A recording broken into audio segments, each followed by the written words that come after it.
మన ఎర్త్‌పై ఉండే ప్రతి ఆలయం నిర్మాణం వెనుక ఒక్కొక్క కథ ఉంటుంది. అలానే మన విజయవాడలో కొలువైన దుర్గమ్మ కథ అందరికీ తెలిసిందే కదా! ఇక మీలో ఎంతమందికి విజయకీలాద్రి ఆలయం నిర్మాణం వెనుక ఉన్న ప్రత్యేకత, దాని వెనుక ఉన్న కథ తెలుసు మీకు? ఒకవేళ తెలియకపోతే స్వయంగా అక్కడ ఉన్న ప్రధాన అర్చకుడిని అడిగి తెలుసుకుందాం రండి. ఇంకా మన వీడియోలోకి వెళ్తే గేటు దగ్గర నుంచి లోపలికి వెళ్ళడానికి 2 వేస్ ఉన్నాయి. ఒకటి కింద కారు నుంచి వెళ్ళాలి, లేదా అక్కడున్న బస్సులోంచి వెళ్ళాలి. బస్సులోంచి వెళ్ళాలంటే టికెట్ వచ్చేసి 30 రూపీస్ అన్నమాట పైకి. ఇంకా పైకి వెళ్ళిన తర్వాత మొదట కనిపించే టెంపుల్ ఇది. ఈ టెంపుల్తో కలిపి మొత్తం 9 టెంపుల్స్ అయితే ఉన్నాయి. అసలు ఈ 9 టెంపుల్స్ నిర్మాణం వెనకాల ఉన్న స్టోరీ ఏంటో తెలుసుకుందాం రండి. స్వామి ఇంద్రకీలాద్రి గురించి అందరికీ తెలుసు. సో విజయకీలాద్రి గురించి చాలా తక్కువ మంది తెలుసు. ఇక్కడ ఏ దేవతామూర్తులు ఉన్నాయి, వాటి యొక్క ప్రాధాన్యత అయితే ఒకసారి మీ మాటల్లో చెప్తారు. జై శ్రీమన్నారాయణ.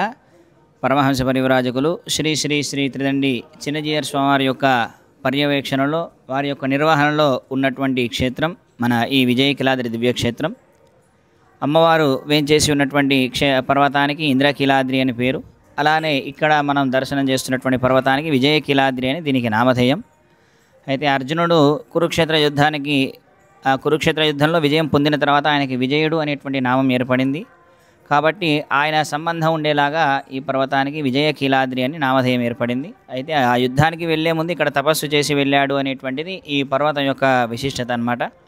ఇక్కడ 1960వ సంవత్సరంలో త్రిదండి పెద్దజీయర్ స్వామివారు అన్నమాట, అంటే చిన్నజీయర్ స్వామివారి యొక్క గురువు గారు, వారు ఇక్కడ ఆలయం నిర్మాణం చేయాలి అని 1960వ సంవత్సరంలో ఆరంభం చేశారు. అయితే కొన్ని కారణాల వల్ల వారు పర్యటనలో ఉండి తర్వాత పెరుమాళ సాన్నిధ్యం చేరారు. ఆ తర్వాత చిన్నజీయర్ స్వామివారు 2017వ సంవత్సరంలో ఈ పర్వతం మీద సుమారుగా ఒక 9 ఆలయాలను ఇక్కడ నిర్మాణం చేయించారు. ఇక్కడ ఉన్నటువంటి ఆలయాలన్నీ కూడా యుగాల వారీగా ఉంటాయి. మనమంతా ప్రస్తుతం ఉన్నటువంటి యుగం ఈ కలియుగం. మనమంతా కలియుగంలో ఉన్నాం. ఈ కలియుగానికి ప్రత్యక్ష దైవంగా శ్రీ వెంకటేశ్వర స్వామి సన్నిధిని ఇక్కడ ఏర్పాటు చేయడం జరిగింది. ఈ క్షేత్రానికి ప్రధాన సన్నిధి కూడా, ఈ క్షేత్రానికి అధీశుడైనటువంటి వాడు కూడా శ్రీ వెంకటేశ్వర స్వామి. అయితే దీనికంటే ఇంకా ఈ కలియుగానికి ముందు ఇంకొక 3 యుగాలు ఉన్నాయి. ఆ 3 యుగాల్లో కూడా వచ్చినటువంటి స్వరూపాలను ఇక్కడ మనకు స్వామివారు ఏర్పాటు చేశారు. కృతయుగ స్వరూపంగా భూవరాహ స్వామి, త్రేతాయుగ స్వరూపంగా రామచంద్రుడు, ద్వాపరయుగ స్వరూపంగా శ్రీకృష్ణ పరమాత్మ, అలానే కలియుగ స్వరూపంగా శ్రీ వెంకటేశ్వర స్వామి సన్నిధిని ఇక్కడ మనకు స్వామివారు ఏర్పాటు చేశారు. అదే ఆలయానికి వస్తే ముందుగా భగవంతుడి కంటే కూడా భగవంతుడిని చూయించినటువంటి వారిని, భగవంతుడి దగ్గరికి చేర్చేటటువంటి వారిని, మనం భగవంతుడి దగ్గరికి చేరేటటువంటి మార్గంలో ఎటువంటి విఘ్నం లేకుండా చూసేటటువంటి వారిని దర్శించాలి అనేటువంటిది ఒక శాస్త్ర నియమం. దానికి అనుగుణంగా ఇక్కడ ముందుగా ఆళ్వారాచార్య సహిత విశ్వక్సేన సన్నిధి అని కూడా మనం ఇక్కడ స్వామి ఏర్పాటు చేశారు. అయితే ఇప్పుడు మనం వెంకటేశ్వర స్వామి సన్నిధిలో ఉన్నాం. ఇక్కడ వరకు 4 యుగాల్లో వచ్చినటువంటి స్వరూపాలను మనం దర్శనం చేసుకున్నాం. వెంకటేశ్వర స్వామికి దక్షిణ భాగంలో సుదర్శన నారసింహస్వామి సన్నిధి కూడా ఉన్నది. స్వామి ఎప్పుడు ఏ యుగంలో ఏ అవతారంగా వచ్చినా స్వామితో పాటుగానే రక్షణగా ఉండేటటువంటి వాడు సుదర్శన భగవానుడు. అందుకని ఇక్కడ మనకు సుదర్శన స్వామి ఆలయం కూడా ఉన్నది. అయితే చాలా విశేషమైనటువంటి స్వరూపం ఇక్కడ మనకు శ్రీరంగ క్షేత్రంలో ఏ విధంగా అయితే ముందు సుదర్శనుడు వెనక నరసింహస్వామి ఉంటారో అదే విధమైనటువంటి స్వరూపాన్ని ఇక్కడ మనకు స్వామి ఏర్పాటు చేశారు. ఈ 2 స్వరూపాలు కూడా కేవలం భగవంతుని యొక్క రక్షణ, భక్తుల యొక్క రక్షణ కొరకే ప్రధానంగా వచ్చినటువంటి స్వరూపాలన్నమాట. అందుకని ఇక్కడ మనకు స్వామి సన్నిధి ఇక్కడ ఏర్పాటు చేశారు. అలానే ప్రతి ఒక్క భక్తుడికి కూడా ఎన్నో రకాలైనటువంటి కోరికలు ఉంటాయి. సహజంగా మనం భగవంతుడి దగ్గరికి వస్తున్నాము అంటేనే కొన్ని కోరికలతో వస్తూ ఉంటాం. అంటే ఇచ్చేటటువంటి వాడు ఆయనే కాబట్టి మనకి ఏ కోరిక ఉన్నా సరే మనకు కావాల్సినటువంటిది ఇచ్చేవాడు ఆయన కాబట్టి ఆయన దగ్గరికి మనం రకరకాల కోరికలతో వస్తుంటాం.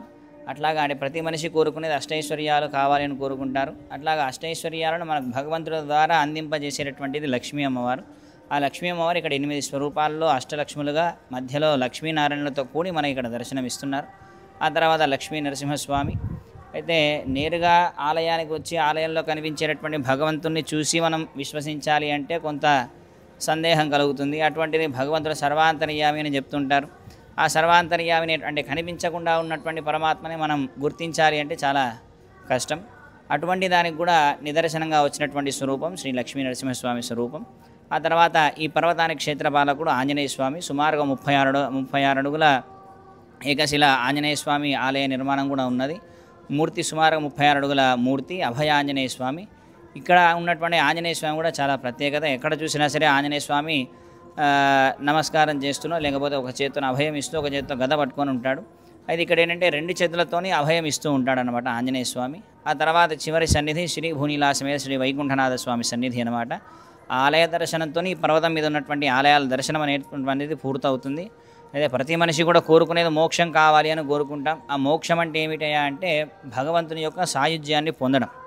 అంటే భగవంతుడు ఉన్నటువంటి మూలస్థానం ఏదైతే ఉందో దానికి పేరు శ్రీ వైకుంఠము అని.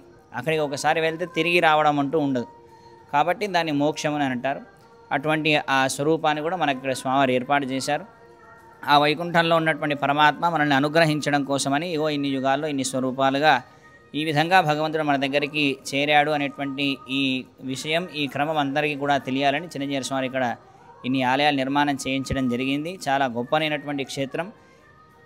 ఈ క్షేత్రానికి విజయకిలాద్రి అని ఎలా అయితే నామధేయం ఉందో అలాగా మనం ఇక్కడ కోరినటువంటి కోరికలు ఏవైతే ఉంటాయో, భూ సమస్యలే కావచ్చు, లేకపోతే ఇక్కడ ఉన్నటువంటి ఒక్కొక్క ఆలయంలో కూడా ఒక్కొక్క ప్రత్యేకమైనటువంటి ఫలం మనం పొందవచ్చు. భూ సమస్యల కోసం అని చెప్పి వరాహస్వామికి ఒక 7 వారాలు అర్చన చేయించుకున్నట్లయితే మనకు ఆ భూ సమస్య అనేటువంటిది తొలగిపోతుంది.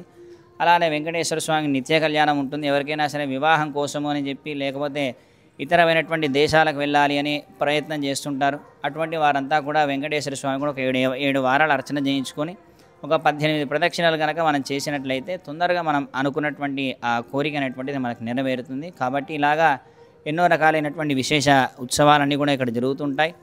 మనకి చిన్నజీయర్ స్వామి అందించిన ఒక గొప్ప క్షేత్రం. కాబట్టి మనం ఎవరైనా సరే నిత్యం ఇక్కడ వచ్చి భగవంతుని సేవిస్తే చాలు, మనం కోరినటువంటి కోరికలన్నీ కూడా తప్పకుండా నెరవేరుతాయి. మీరంతా కూడా రావాలి అని అందరికీ కూడా ఆహ్వానం చెప్తూ జై శ్రీమన్నారాయణ. సో మీకు టైమింగ్స్ ఏ విధంగా ఉంటాయంటే అన్ని ఎవ్రీడే ఉంటుందా మనకి, లేకపోతే ఏమైనా పర్టికులర్ ఏమైనా హాలిడే ఉంటుందా ఏమైనా రోజు? ఇక్కడ ప్రతిరోజు ఆలయ దర్శనం ఉంటుంది. ఉదయం 6 గంటల నుండి 12 గంటల వరకు ఇక్కడ దర్శనాలు ఉంటాయి. అయితే 6ంటికి సుప్రభాత సేవ ఉంటుంది. 6:30 గంటల నుండి మనకు స్వామి యొక్క దర్శనం అనేటువంటిది ఉంటుంది. అలానే సాయంత్రం పూట 5 గంటల నుండి 8 గంటల వరకు ఇక్కడ ఆలయ సమయాల దర్శన వేళలు. అయితే శని ఆదివారాలు మాత్రం ఇంకొక అరగంట ఎక్కువసేపు ఉంటుంది. ఉదయం పూటనేమో 12:30 గంటల వరకు, సాయంత్రం వరకు 8:30 గంటల వరకు ఉంటుంది. అట్లాగే. థ్యాంక్ యూ స్వామి, చాలా వాల్యుబుల్ ఇన్ఫర్మేషన్ మా ఆడియన్స్కి ఇప్పించారు. So thank you. హిస్టరీ మొత్తం విన్నారు కదా, మీకేమనిపించింది?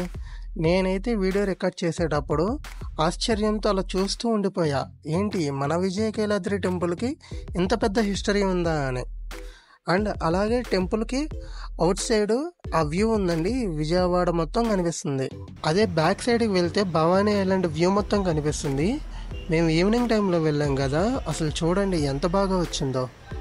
అండ్ వీడియో మొత్తం చివరి వరకు చూసినందుకు థ్యాంక్స్ అండి. ఈ వీడియో నుంచి మీరు ఎంతో కొంత హిస్టరీని అయితే తెలుసుకున్నారని అనుకుంటున్నా. మరో కొత్త వీడియోతో మీ ముందుకు వస్తాం. థ్యాంక్ యూ అండి.